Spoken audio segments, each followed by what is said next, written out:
where in the southeastern corner of the Mediterranean, beneath a sun-stunned plain where nothing now stirs but dust and heat, a city once gathered itself from stone and silence. You won't find its coordinates on any modern map. Its name, if it had one, has been eroded, its syllables ghosting away on the midnight breeze. And those who once walked its echoing chambers no longer dream, or if they do, their dreams do not remember themselves. The city was carved, not built. Its walls emerging from limestone cliffs, shapes shaped not for defense or pride, but for something else. Listening, perhaps. Each structure, set flush in the white stone, seemed to lean toward the sky as if holding its breath. At night, the city drank in moonlight through its open roofs. By morning, it released that light in a sigh so soft it could gently rouse the sleeping air. Look from above, and the rooftops show no chimneys, no antennas, no symbols of communion or conquest.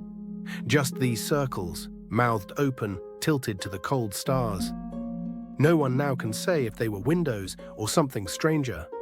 Some guessed they were ears, vast, patient, tuned to the music of wind, the rasping static of the cosmos, the nervous shiver of the sky. Centuries folded and fell, soil and forgetfulness pressed down. Excavations began by mistake, late in the afternoon of a new century. A construction crew, laying the shorelines of a future road, struck something resistant below the hardpan. It was not metal, no ancient iron, no lost bronze, not even typical stone. This was something different. A kind of glass, dense, not quite transparent, not quite opaque. It did not reflect, but it responded.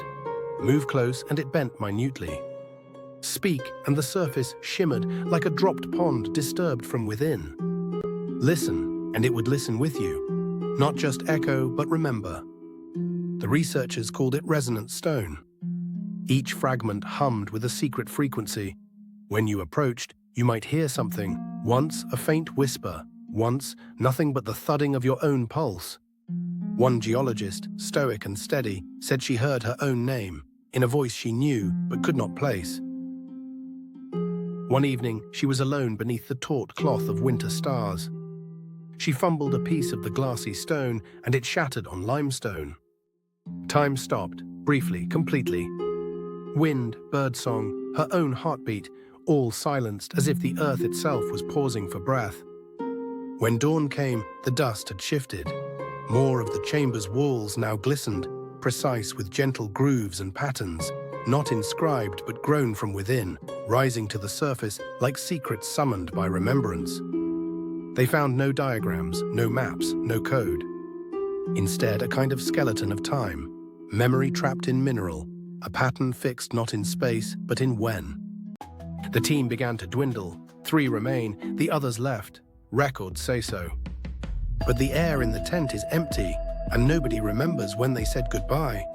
Their departure is noted on paper, but not in any living memory. The 3 who remain no longer speak, not from fear, but awe.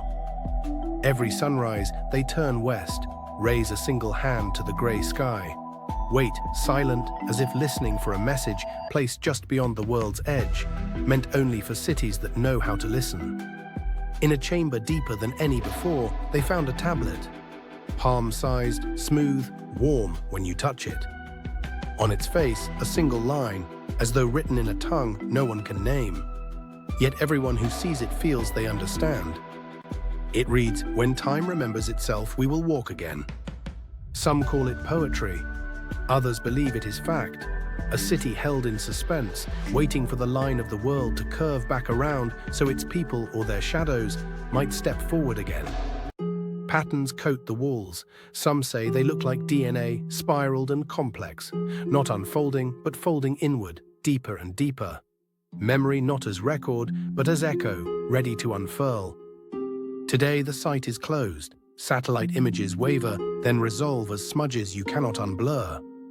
The surface is guarded, not so much against thieves as against being awoken before its time, or perhaps before time itself is ready. Last autumn, a traveler told his story. Crossing the plain at dusk, he felt the ground beneath him rise and fall, not in the tumult of earthquakes, but rhythmic, slow. A heartbeat, he said. He caught the sound on tape. The frequency matched the slow, sleeping pulse of a human heart. But there was no one there, only stone, only silence. Some nights, if the winds tangle and your own heart is quiet, you may see it. The faint outline of an arched tower bending back on itself, glowing as if remembering the shape it once held. Listen, and you might hear, not a voice, but the fragile beginning of memory. This was never a lost city.